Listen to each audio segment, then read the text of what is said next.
a esta Real Academia de Bellas Artes de Santa Isabel de Hungría. Hoy clausuramos un ciclo de conferencias en su tercera edición sobre el tema genérico de arte y mujer en Sevilla.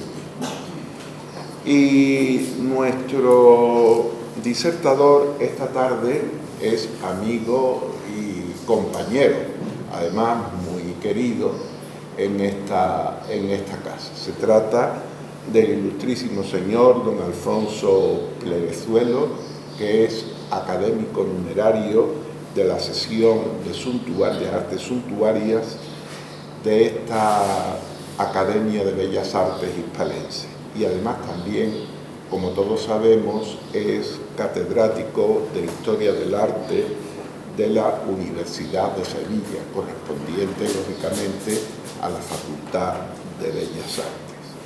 Podríamos decir mucho, porque realmente tiene un currículum extenso e intenso y tiene en su haber múltiples publicaciones.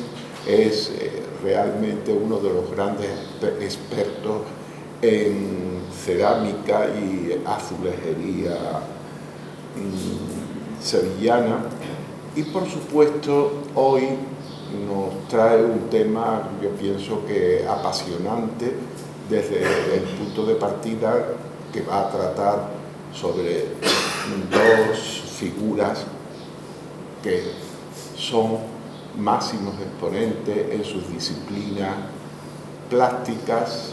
Se trata de nada más y nada menos que Bartolomé Esteban Murillo y Luisa Roldán. Murillo y la Roldana, un diálogo entre pintura y escultura. Vamos a ver qué podemos aprender de todo esto esta tarde. Cuando guste, tiene la palabra. Dedicada a la historia de la cerámica. Lo más habitual es que los profesionales se especialicen en una de las formas de expresión, en arquitectura, escultura, pintura, platería o, como en mi caso, en cerámica. Pero en ocasiones resulta conveniente cruzar datos y establecer parangones entre expresiones diferentes y entre artistas distintos, pero el ambiente artístico normalmente es único, y los creadores que coinciden en el espacio y en el tiempo comparten frecuentemente formas de expresión y se estimulan mutuamente con sus obras. Y eso es lo que vamos a abordar en esta tercera charla de este tercer ciclo sobre arte y mujer. Y en este caso vamos a poner en relación, como mencionaba nuestro presidente, la obra de una escultora, Luisa Roldán, y de un pintor, Murillo, para que el cruce no solo sea de dos formas de expresión diferentes, sino también de dos artistas de género distintos. Porque también me parece interesante reflexionar, y en este ciclo pues, se ha suscitado con cierta frecuencia, sobre si se puede hablar de un arte femenino o de un arte masculino. O si por el contrario el arte no depende del género biológico del artista, sino más bien de las sensibilidades personales de cada individuo. Ya tuve oportunidad de hacerme algunas preguntas sobre este asunto con ocasión de la exposición que se celebró en Sevilla en 2018 con motivo del centenario de Murillo, titulada Murillo y su estela, comisariada por el profesor Benito Navarrete. En esa muestra se abordó sobre todo, principalmente, la influencia ejercida por el gran pintor sobre sus seguidores, también pintores.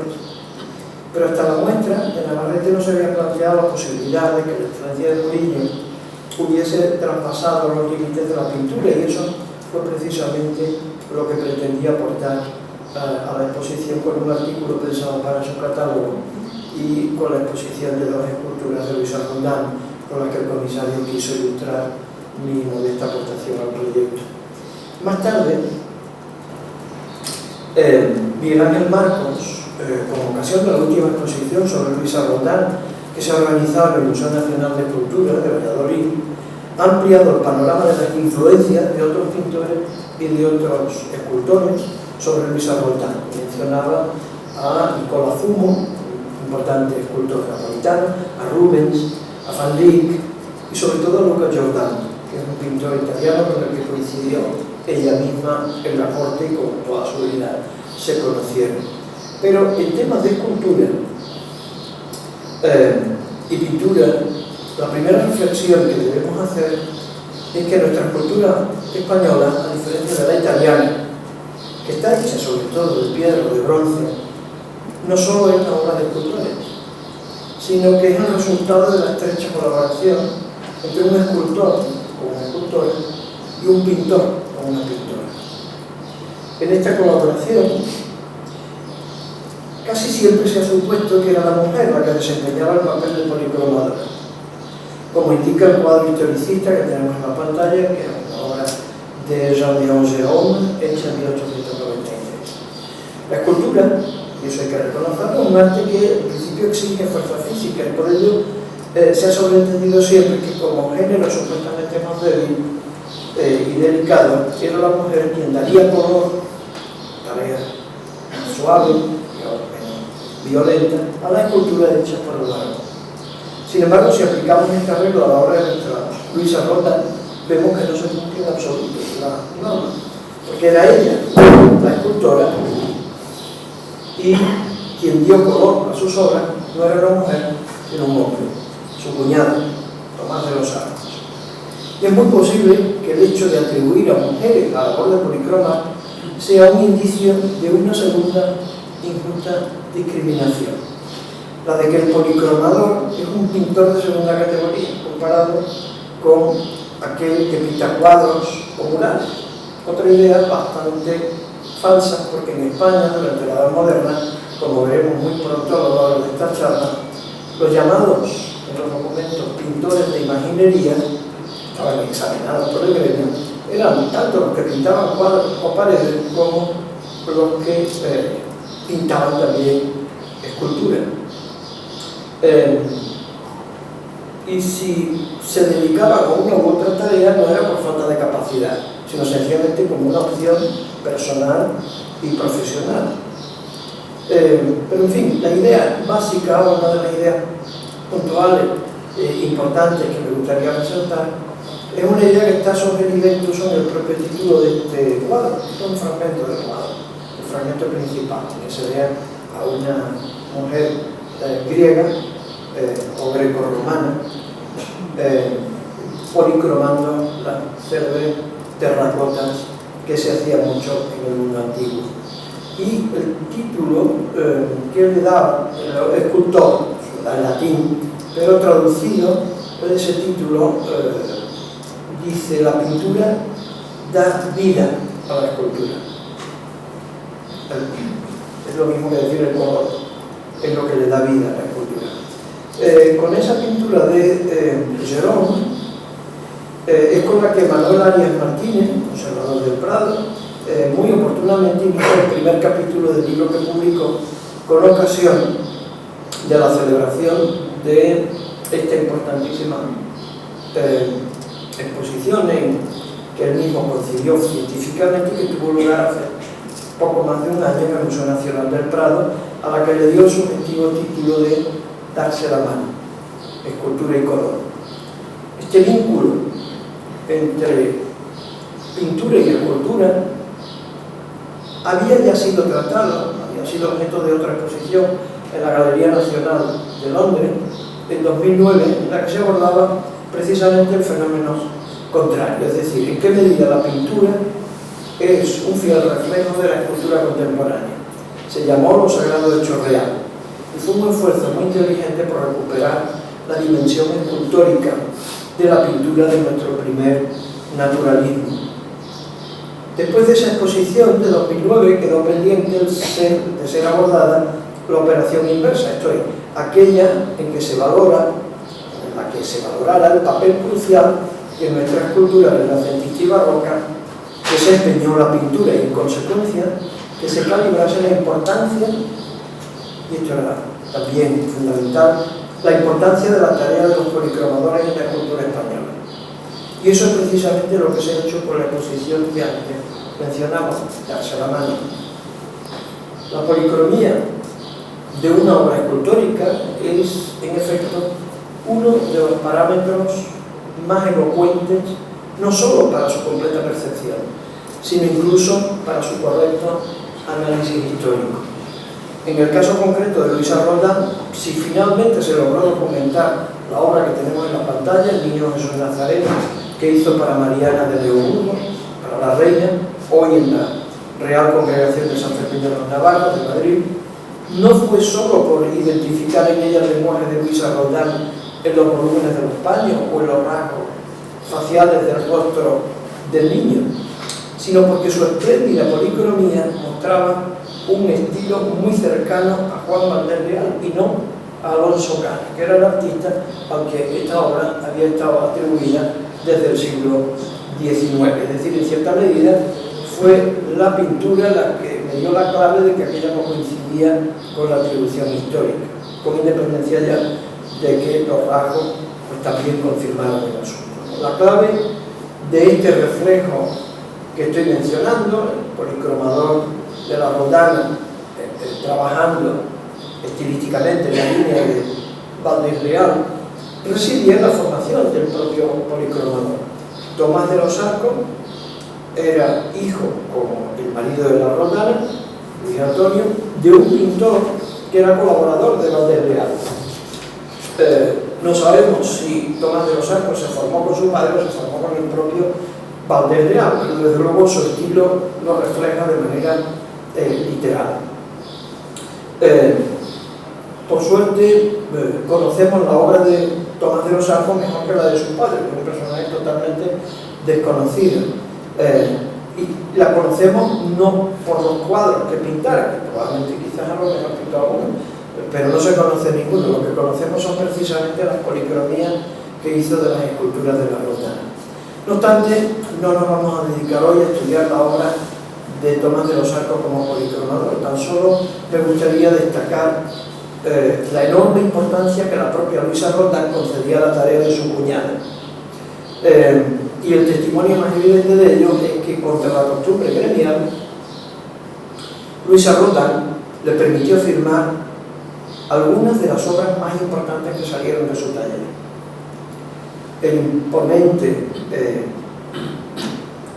San Miguel del Escorial, hoy en la Galería de las Colecciones Reales, San Servando y San Germán, patronos de Cádiz, y la Virgen con el Niño y San Juanito, que están en la Universidad Loyola de Chicago. La policromía de los patronos se ha perdido, ocultada, no sabemos incluso si eliminada, cuando fueron policromados de nuevo en época posterior, pero su paternidad está documentada en un escrito que sus autores dejaron en el interior de una de las dos esculturas, y gracias a lo cual se ha podido documentar. A la izquierda vemos la firma del policromador escrita por él mismo en la suela de la sandalia del arcángel San Miguel, y a la derecha vemos la firma que también Tomás de los Arcos dejó en la roca en la que se sienta la Virgen en el grupo de Chicago. Estas dobles firmas eran el explícito reconocimiento del mérito de su tarea y del hecho de que ambos, escultora y policromador, eran creadores del efecto final que la obra produciría sobre su contemplador. El ejercicio académico que vemos a la derecha en la pantalla es el reverso de otro escrito de autoría introducido en la cabeza de esa escultura, el Exeomo, que se conserva hoy en la Catedral de Cádiz. Dibujos que no sabemos si son de Luisa Roldán, de su marido, que colaboró también en esta obra, o de su cuñado, Tomás. Parece ser, en cualquier caso, un ejercicio de cartilla como los que hacían pintores y también hacían escultores. Estos dibujos académicos nos recuerdan que el proceso formativo de pintores y escultores, salvando algunos contenidos estrictamente técnicos, la formación de pintores y escultores era muy similar en los obradores tradicionales y en la propia academia, fundada por Murillo y Valdés. Es importante recordar que a las clases de esa misma academia asistieron no solo pintores, sino también escultores sevillanos relacionados con Luisa Roldán, como su propio padre, y supuesto instructor, Pedro Roldán, Francisco Ruiz Gijón, el autor del Cachorro, o Andrés Cansino, que fue el maestro de su marido Luis Antonio, el primer maestro de su marido Luis Antonio de los Santos. Por cierto, también el marido de Luisa Roldán es mencionado como asistente a la Academia en 1673. Esto es 2 años después de casarse y probablemente porque estaba completando su formación para pasar el examen de maestro, pienso yo, porque era lo que le iba a permitir firmar contratos. Una frase de Francisco Pacheco que siempre recuerdo cuando contemplo el relieve del fondo del retablo de la Caridad, tallado por Pedro Roldán y policromado por Valdés Leal, ya cita la idea que mucho después titularía el cuadro que veíamos al principio de Gerón. La frase, los colores son la vida del relieve, escribe directamente Pacheco. En este sentido, yo les invito, ya que es una obra extraordinaria que tenemos en nuestra propia ciudad, yo les invito a que intenten diferenciar en ese relieve, cuando estén frente al retablo, en la iglesia de la Santa Caridad, lo que tiene de volumen y lo que es un simulacro pictórico. Ya les adelanto que esa frontera está muy difusa en esa obra, gracias a la perfecta integración de ambas formas de expresión, pero también les aseguro que hay mucho más de lo segundo que de lo primero. Hay más pintura que talla, aunque no lo parezca. Pero vayamos por partes. En principio, hay que reconocer que no disponemos de un solo documento que demuestre que entre Murillo y Luisa Roldán hubiera una relación directa. No hay ni un solo documento. Es más, entre Murillo y Luisa hay, en principio, más de una circunstancia profesional que los aleja en mayor medida que los aproxima. En primer lugar, Murillo, a lo largo de su trayectoria laboral, no parece haberse dedicado a policromar escultura, lo que descarta ya una última ocasión en que pintores y escultores podían entrar en contacto directo. Por el contrario, la colaboración de Pedro Roldán y de su equipo con Valdés Leal es un hecho perfectamente comprobado. De una veintena de conjuntos de ese escultor cuyo acabado de color ha quedado documentado, 7 de ellos fueron policromados por Valdés, lo que lo convierte en su principal colaborador en este terreno. La relación de Luisa Roldán con la familia Valdés fue bastante intensa y fluida, y ello no solo queda documentado por el vínculo con el pintor que tuvo el padre de Luisa como escultor, por haber sido su policromador y también compañero en la academia, con su hermana Isabel, de la que fue padrino de bautismo, el propio Valdés,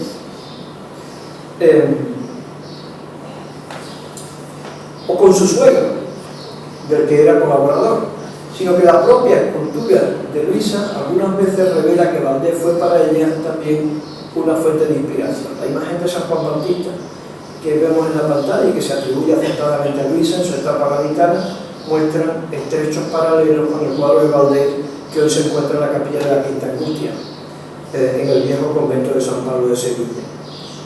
En segundo lugar, si contemplamos la trayectoria profesional de la Roldana, en paralelo que se nos ocurre con pintores sevillanos, solo es uno, Diego Velázquez. Ambos se forman en Sevilla, pero ambos, a diferencia de Murillo, ponen su mirada en la corte y logran convertirse en criados del rey. Velázquez primero con Felipe IV y Luisa Roldán después con Carlos II y finalmente con Felipe V. Tampoco la vida de Murillo y la de Luisa Roldán fueron muy semejantes, salvo algún que otro episodio. Más allá de la leyenda y con independencia de que trabajo reciente matiza la teoría, parece que el primero tuvo un carácter apacible y que su vida familiar y profesional y económica discurrió con una cierta serenidad, incluso en los episodios que pudieran haber suministrado materia para el conflicto. Por el contrario, la vida y la economía de Luisa Roldán siguieron una evolución bastante más accidentada. Comenzando por su problemático matrimonio, celebrado contra la voluntad paterna, su opción de vivir desde entonces acogida por la familia de su marido y su decisión de marchar a la corte cuando ésta atravesaba una coyuntura no precisamente brillante. A pesar de estas divergencias, el éxito y el atractivo de la obra de Murillo debieron influir sin duda sobre Luisa Roldán en las casi 3 décadas de vida en Sevilla en las que debieron coincidir, y vamos a ver en qué medida y en qué aspectos se produjeron estas posibles coincidencias.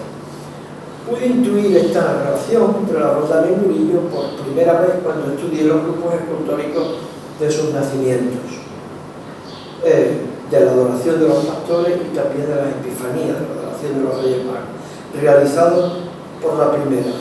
En todos ellos se adivinaba una clara familiaridad con las fórmulas del pintor, aunque en ningún caso se detectaba un seguimiento literal de esos cuadros. El paralelo de la asociación de la adoración de los pastores conservada en el Museo del Prado y la misma escena escultórica de la Roldán en el convento de Madres Carmelitas de Madrid resulta especialmente revelador, aunque no podemos esperar que la composición de la figura sea igual, porque el conjunto de la Roldana que vemos ahora fue un grupo compacto en origen, en el que más tarde las figuras fueron salvajemente separadas para convertirlas en independientes, como ha apuntado certeramente Miguel Ángel Mar. No obstante, si analizamos las figuras separadamente, observaremos interesantes coincidencias. Se percibe ese aire común al comparar aisladamente la figura del conjunto de Luisa Roldán con las del cuadro del célebre lienzo de Murillo. Algunos detalles, como por ejemplo la postura y el atuendo de María, el tipo de pesebre en el que reposa el niño, aunque en este caso se haya cambiado de sentido. Si nos fijamos en la mano izquierda de María en la pintura, vemos que sujeta con 2 dedos, el pulgar y el índice, un pañal sobre el que han recostado al niño, y así era también el origen en el grupo escultórico, que ahí vemos que es conservado en las cabezas de San Juan. Y lo vemos por la delicada manera en que María une los 2 dedos para sujetar un pañal que ha desaparecido en el grupo, como también desapareció la cuna, tal vez cuando se produjo el cambio de la policromía en época neoclásica. También coinciden en ambas obras la actitud reverencial del pastor que se arrodilla de este grupo, y también en otros pastores que se atribuyen a Luisa Roldán. Todos tienen rasgos comunes y vinculan a ambos artistas. Otro asunto en el que Luisa Roldán interpreta sobre posibles modelos murillescos es la citada Virgen María con el niño San Juanito, conservada en la Universidad de Loyola de Chicago. Hay un cuadro de Murillo, hoy en la Apollo House de Glasgow, que según estimo muestra respecto del grupo de la terracota una evidente semejanza iconográfica, aunque la coincidencia cromática, que también se da en este caso, sea, según afirman quienes han restaurado el grupo de terracota, provocada por una modificación posterior del colorido del grupo de Luisa Roldán, ya que la túnica que ahí aparece en un verde muy claro parece ser que pudo ser originalmente de color rojo.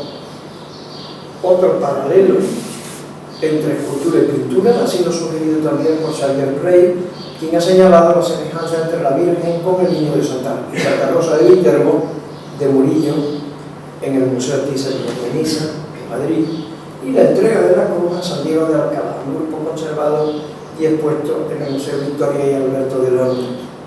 El cuadro suele presentarse siempre por los especialistas como una iconografía creada por Murillo.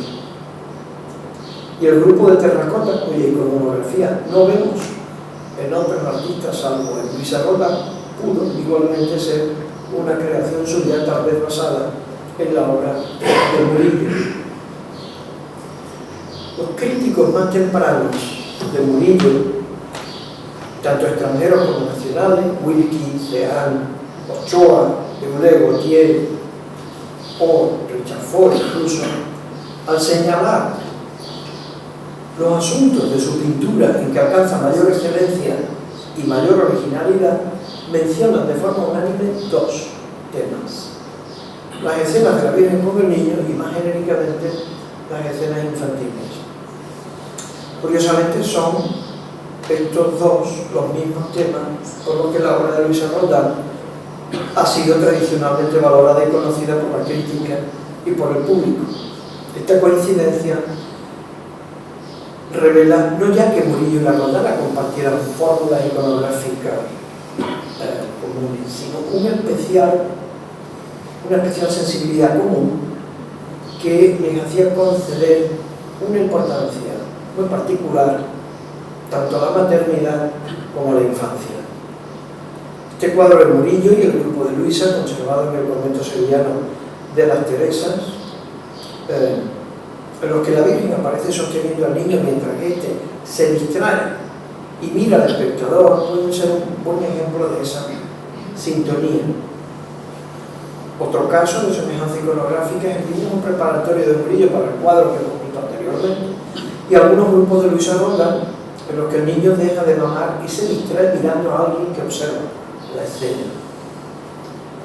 Resulta también interesante el parecido iconográfico entre la Virgen de la Faja de Murillo y la Virgen con el niño que preside el retablo mayor del convento de Santa María de Jesús de Sevilla, que siempre me ha parecido de las obras más extraordinarias de Luisa Roldán, aunque no sea una obra documentada.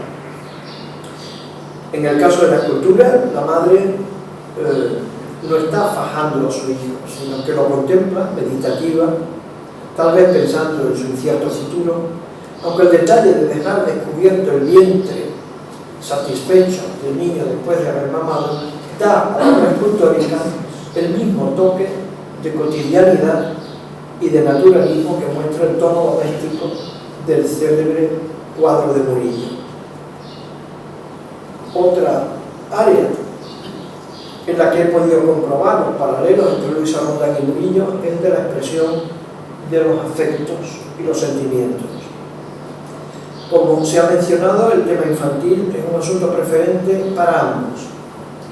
Si Murillo, a diferencia de sus colegas contemporáneos, pintó un elevado número de cuadros protagonizados por niños, tanto mortales marginados como divinos humanizados, la Roldana también logró algunas de sus figuras más originales representando al niño Jesús, a San Juanito, a María Niña y a una multitud de querubines infantiles que acompañaron a los protagonistas adultos de sus obras, de sus escenas. Y tanto los niños de Murillo como los de la Roldana, a fuerza de estar inspirados directamente en el natural, tienen mucho más de humanos que de divinos. La descripción que hace Bublé del grado de profanidad de los niños del pintor es perfectamente aplicable a los de la escultora. Cuando el crítico menciona, traducido en francés, los niños Jesús de Murillo tienen una gracia más carnal que divina. En el caso de la Roldana, la condición femenina, su condición femenina y su propia maternidad pudieron actuar también como estímulo de su interés por la infancia, eso es obvio. Se ha insistido hasta la saciedad desde una perspectiva aún deudora de sus biógrafos románticos, que tal vez un marcado instinto maternal y las tristes pérdidas de varios de sus hijos pequeños pudieran haberle provocado un cierto trauma que la condujera insistentemente a recrear la infancia en sus obras. Para Murillo sería necesario buscar otros motivos, obviamente, al ser varón. Y es preciso reconocer que en Sevilla, tras la peste de 1649, que tiene lugar cuando Murillo empieza a pintar, el número de huérfanos que debió quedar en la ciudad debió alcanzar cifras aterradoras. Y es evidente que muchos de esos niños estaban condenados de por vida a la pobreza y a la marginalidad. Murillo, padre de varios hijos y muy en contacto desde su juventud con los frailes franciscanos, debió de ser muy sensible a este drama y nada extraña que su pintura lo refleje desde sus primeras obras. Murillo tampoco disfrutó de sus hijos en la medida esperable, porque el pintor vio morir a 6 de sus 9 hijos. Uno emigró a América, una hija profesora del convento de clausura, y el más pequeño se ordenó sacerdote, siendo este el único que lo acompañó esporádicamente en sus últimos años. Tal vez la viudedad prematura, la muerte de los hijos pequeños y la carencia de nietos a su alrededor le pudo impulsar también a rodearse de tantos niños pintados en sus cuadros. Pero no podremos saber nunca si estas maternidades y paternidades supuestamente frustradas pudieron ser la única causa de la ternura que exhalan las representaciones infantiles de ambos artistas. Un aspecto en el que desde luego son plenamente coincidentes y en el que reflejan una sensibilidad totalmente compartida. Y también fuera de lo común en el arte español del momento, lo cual resulta también revelador. Lo que está muy claro es que tanto Murillo como la Roldana compartieron un común interés por el mundo de los afectos. Con independencia de estas semejanzas temáticas o iconográficas que hemos visto entre la pintura de Murillo y las esculturas de Luis Roldán, pueden percibirse también otras concomitancias menos ostensibles, pero igualmente reveladoras de actitudes artísticas muy cercanas. Entre ellas deberíamos destacar la destreza de ambos para reflejar diferentes estados de ánimo en sus figuras. Algunos podrían argumentar que dicha coincidencia es debida a que compartieron la misma época y la misma ciudad, pero esta única razón no resultaría argumento suficiente, ya que no explicaría por qué la obra de artistas del mismo círculo, como eran Valdés Leal o Francisco de Herrera del Mozo, responden a un universo afectivo tan diferente al de Murillo o al de la Roldana. La escultura del severo clasicismo de Montañés no había mostrado demasiadas pretensiones en el terreno de los afectos. Tan solo la llegada de José de Arce supuso un conato de cambio dirigido a un marcado dramatismo, lo vemos en el centro, en obra atribuida, que se vio más tarde moderado de nuevo por la propia obra de Pedro Roldán. Y es preciso reconocer en este aspecto que Murillo había insuflado a su obra también un similar aire natural y renovador respecto de lo aprendido de la seca y académica pintura de su maestro Juan del Castillo. Tal vez la diferencia de Murillo y Luisa respecto de sus maestros era que, en parte, fruto de nuevas sensibilidades que flotaban en el ambiente y que tanto uno como otro, como otra, fueron capaces de captar, aunque no fueran ellos acompañados por otros colegas de profesión coetáneos. Es evidente que algunas de estas claves procedían de Italia y de Holanda. Quienes han intentado explicar algunos rasgos afectivos de Murillo han mencionado a veces esos dos orígenes. Angulo hace especial hincapié en lo holandés, pero no deberíamos olvidar que también en Italia se percibe un fenómeno muy semejante.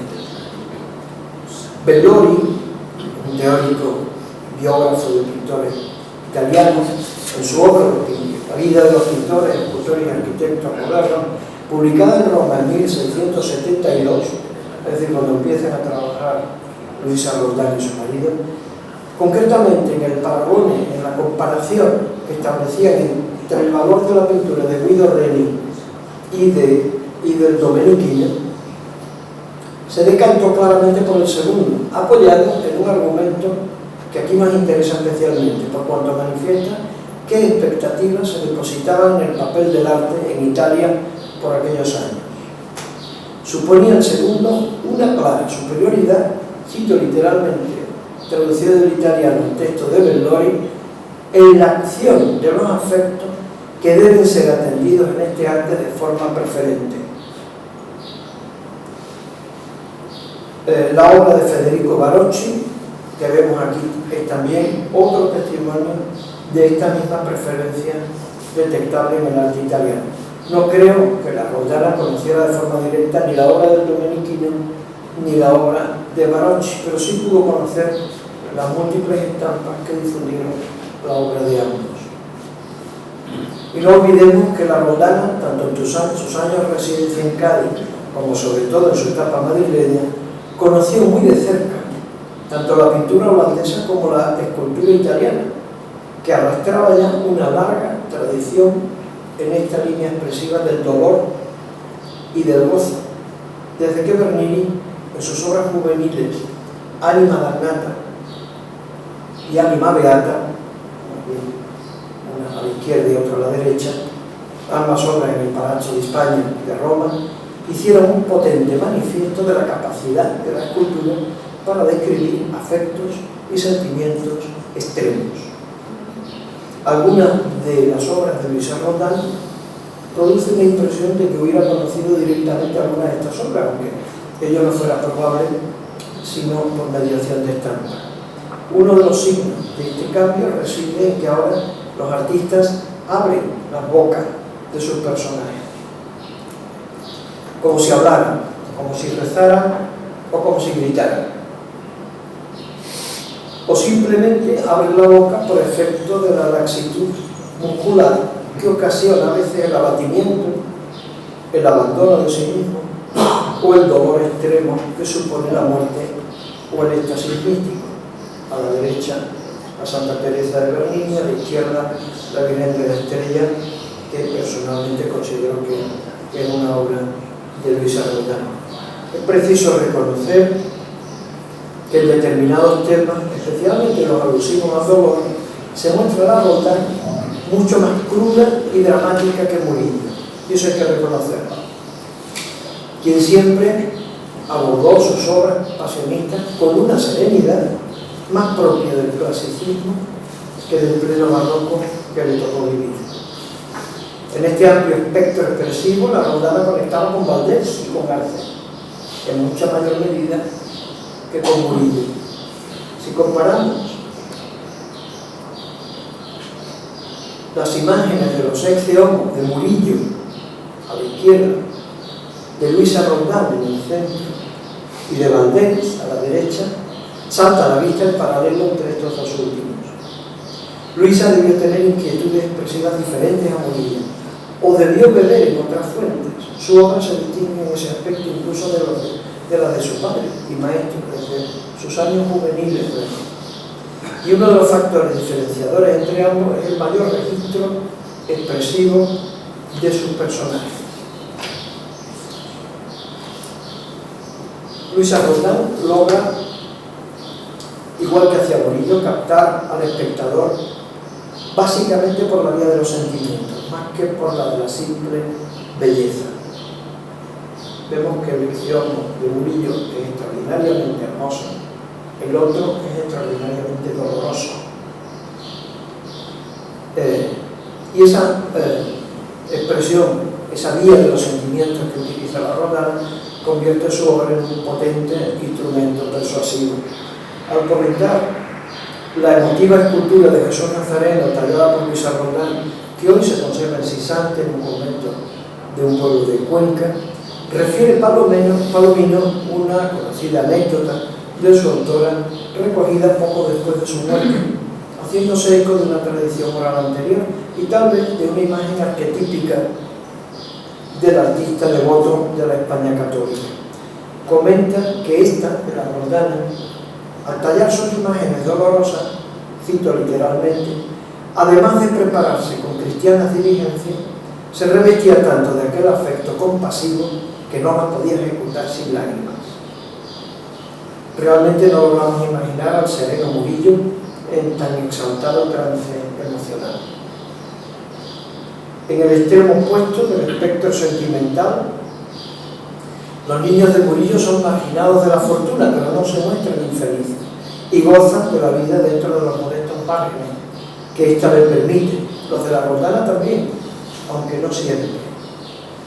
Este es otro dato curioso. El dramatismo de algunas figuras infantiles se vuelve verdaderamente conmovedor, por lo que Luisa Roldán fue más allá que Murillo en el mundo de los sentimientos, con un registro más amplio, que no encontraba contradicción incluso en combinar infancia con sufrimiento explícito. y no lo afirmo porque no hayamos encontrado alguna interpretación de Murillo en que se viera al niño Jesús camino al Calvario, sino porque no conocemos ni siquiera su versión adulta. Siempre me llamó la atención que no conozcamos ni una sola versión de Jesús Nazareno pintada por Murillo. A pesar de ser un tema de tanta devoción en Sevilla y de que fue en aquel momento precisamente cuando madura el fenómeno de la Semana Santa en la ciudad. Pero si prescindimos de esas sintonías valdesianas de Luisa Roldán en el concreto terreno del dolor, los puntos de contacto con Murillo son por el contrario muy numerosos en las expresiones de sentimientos de gozo, que se reflejan sobre todo en la mirada y en la boca de sus rostros. Porque las bocas abiertas no solo expresan sentimientos negativos, sino también positivos, en señal de alegría. Es preciso reconocer la novedad y la valentía que demostraron ambos al dar este paso casi en solitario, el pintor por su parte y nuestra escultora por la suya. Y aquí sí se percibe en efecto la absoluta sintonía en la obra de ambos. Curiosamente, Valdés, cuya pintura emana un evidente sentido trágico de la vida, no se permitió en toda su producción representar una sola sonrisa. Y tampoco lo hizo Herrera el Mozo, a pesar de su formación italiana. Afirma Angulo, perspicazmente, que es la alegría y el sentimiento que respiran los cuadros en que Murillo refleja la infancia de niños pobres y marginados, aunque ello pudiera resultar aparentemente paradójico. Y todos estos personajes, y esto es curioso también, todos estos personajes que ríen de forma abierta son varones. Murillo, igual que la Roldán, al presentar a su personaje femenino, no les concede más que un discreto esbozo de sonrisa. Y ello en contadas ocasiones. Solo una mujer, de un cuadro muy delicado y muy debatido en su significado, la anciana que aparece en Gallegas en la ventana de la National Gallery de Washington, lo hace y se apresura de más pronto a ocultarlo deliberadamente con su velo. En otro cuadro de Murillo solo ríe abiertamente el varón, tal vez un joven proxeneta, en tanto que la mujer del segundo término no ríe, sino que guiña el ojo al espectador. Un gesto que en la época solo podría ser interpretado como la evidente insinuación erótica de una mujer que además aparece ya con el corpiño desabrochado. Es evidente que estas escenas podían esperarse como encargos de clientes de gustos muy liberales, como tuvo el propio Murillo, aunque no es esperable que Luisa Roldán, ni como mujer, ni como escultora de Cámara de los Reyes, recibiera encargos de relieve con temas tan atrevidos.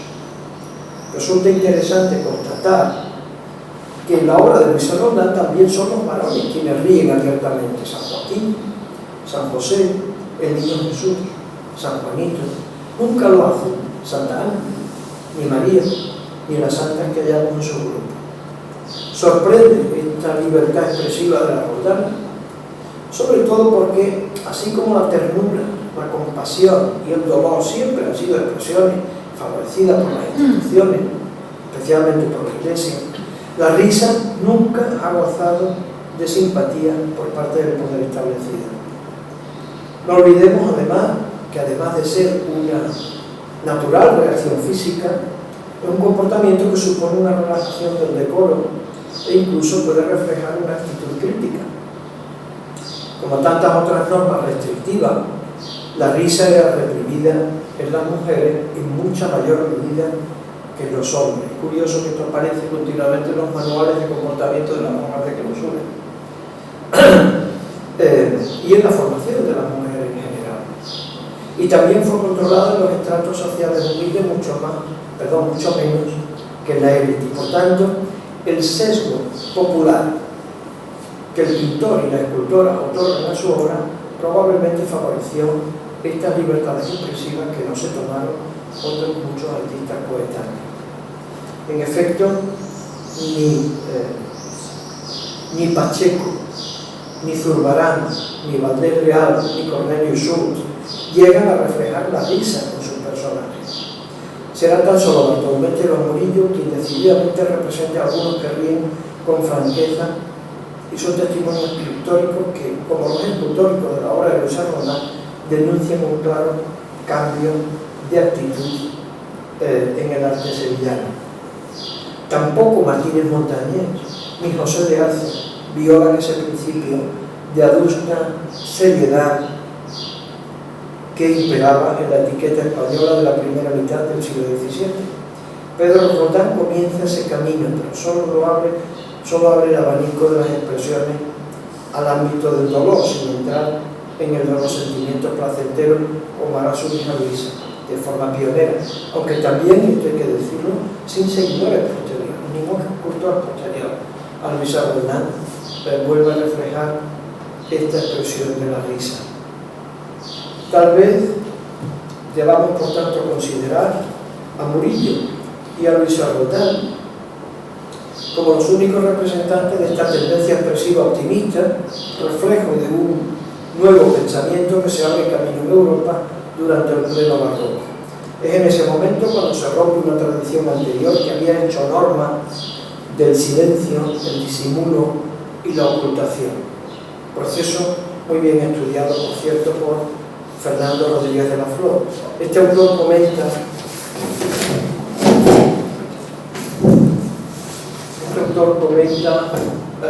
a propósito de tal cambio una frase que es muy reveladora. Dice: el cuerpo se ha hecho casi de repente sumamente expresivo y su expresividad ahora interesa a filósofos y psicólogos sociales. Un último vínculo, más relacionado con el género que con los afectos, puede ser establecido entre nuestros dos artistas.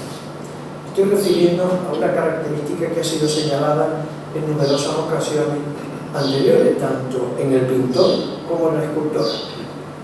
Me refiero al carácter femenino del arte de ambos.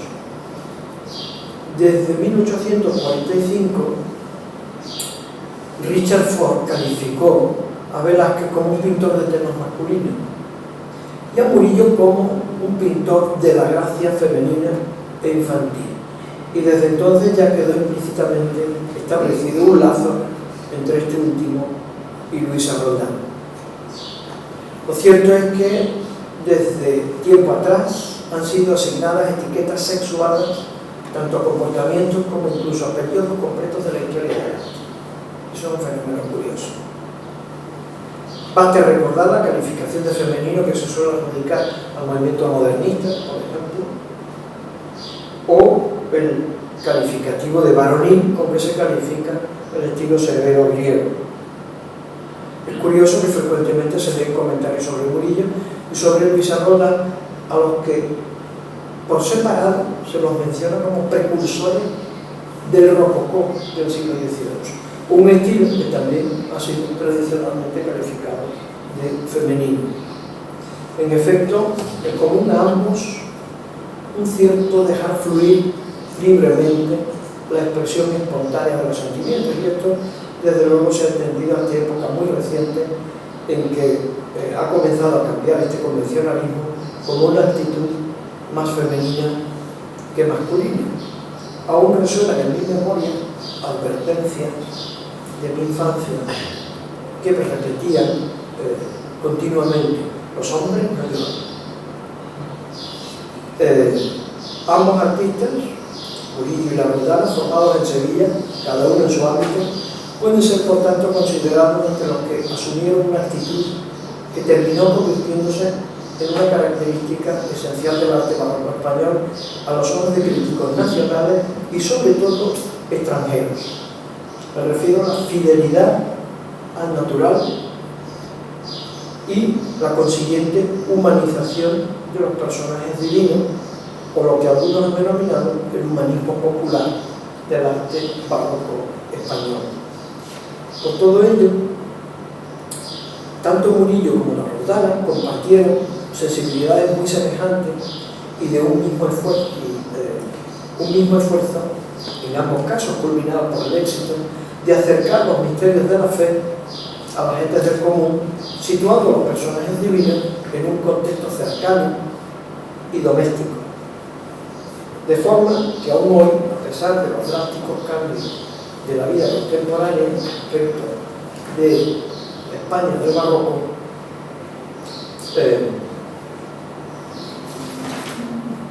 estos dos artistas siguen transmitiéndonos paz, serenidad y consuelo, tal y como pretendían en su época. Después de estas reflexiones, solo nos queda dejar constancia de un hecho que testimonia, en cierta forma, algo que se ha mencionado y que se suele siempre mencionar en estos ciclos de arte y mujer, y que vemos perfectamente reflejado en el siglo XVII, y es la marginación que sufrió la mujer en términos institucionales. Si miramos a la cabecera de la sala en que nos encontramos, ahí al fondo, a ambos lados de la soberbia inmaculada de Caballero de Alpina, tenemos a los dos grandes pintores de nuestra academia en su primera etapa de vida: Murillo a la izquierda y Valdés a la derecha. Falta Luisa Roldán, no solo porque no se le permitió ser profesora de la institución como los dos anteriores, sino porque no se le permitió siquiera ser alumna. Y en este sentido podemos decir al menos que esa barrera al menos se superó simplemente 2 siglos después, y hoy ya en principio está derribada. Así que en principio he terminado con esto. Muchas gracias.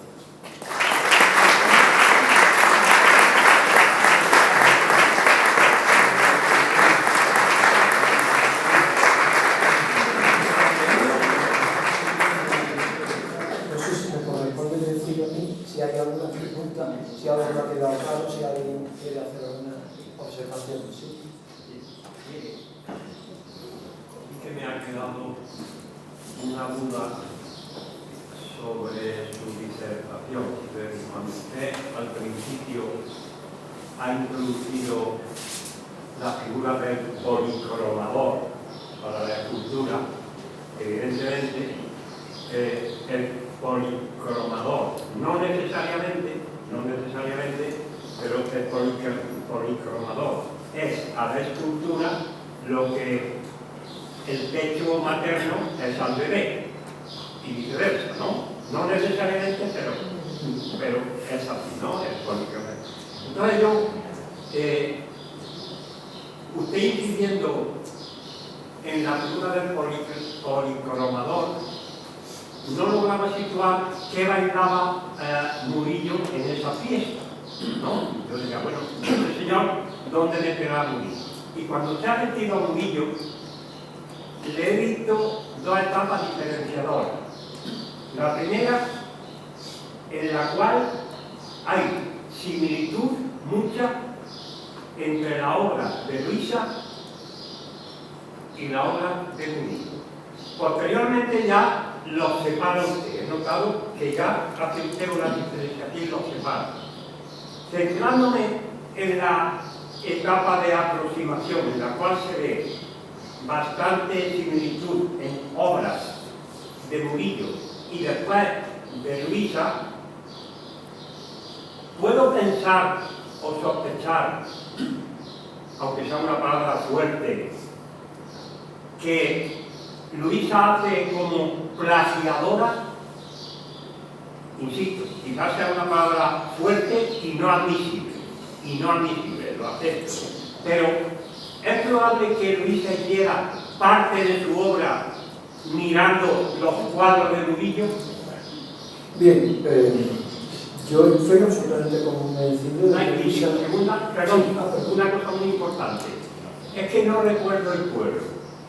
Ese Cristo que ha dicho usted de Luisa Roldán, que está en un pueblo de la provincia de Cuenca, que no recuerdo exactamente, nunca me quedo con el nombre del pueblo. Sisante. ¿Perdón? Sisante.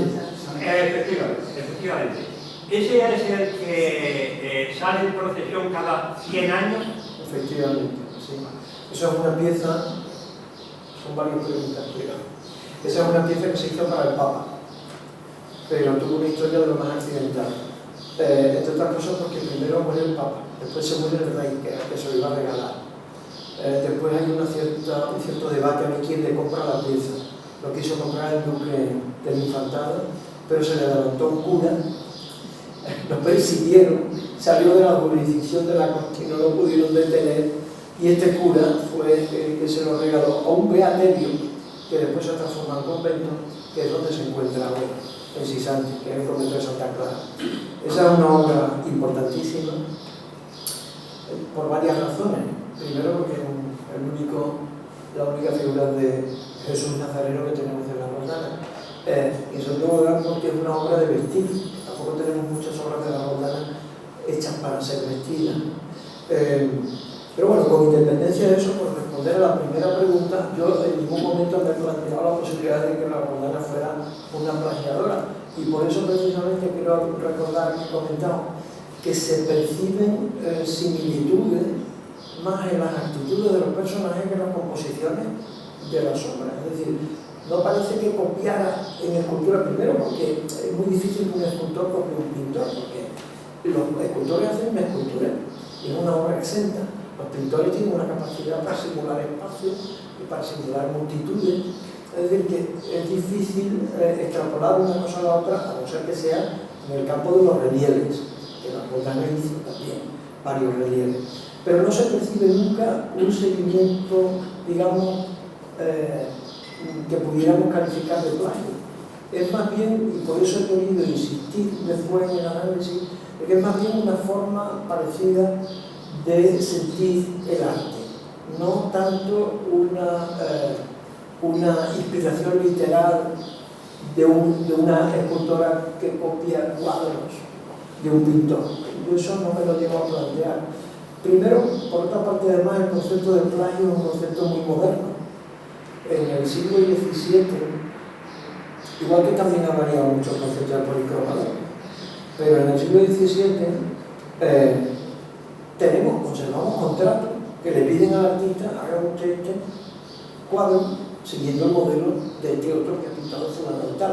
A veces es el mismo pintor, pero a veces no es el mismo pintor. Por eso en muchas ocasiones tenemos cuadros del mismo, iguales, hechos por artistas distintos.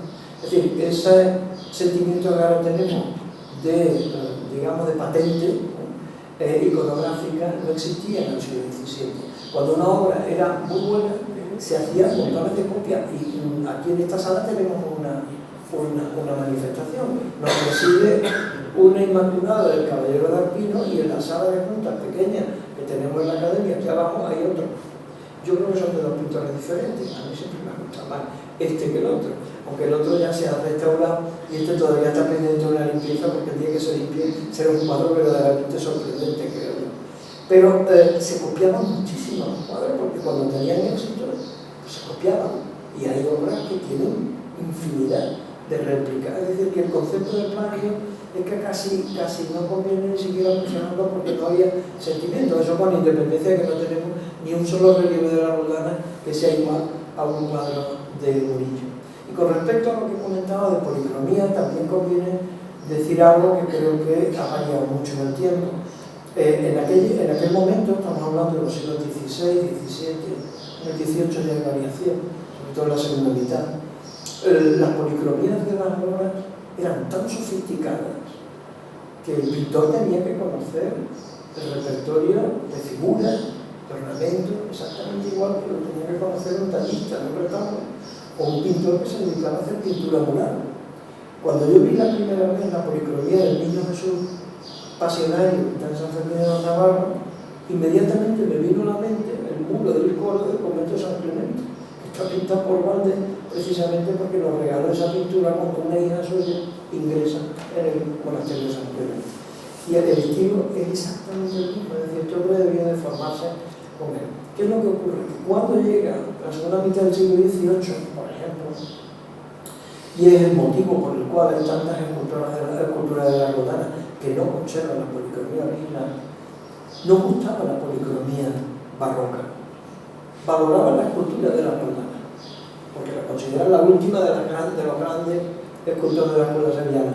Pero no gustaban las policromías de Tomás de los Arcos, porque no gustaban las policromías con dorados, no gustaban las policromías con mucha vegetación. no gustaban las policromías que imitaban tejidos barrocos.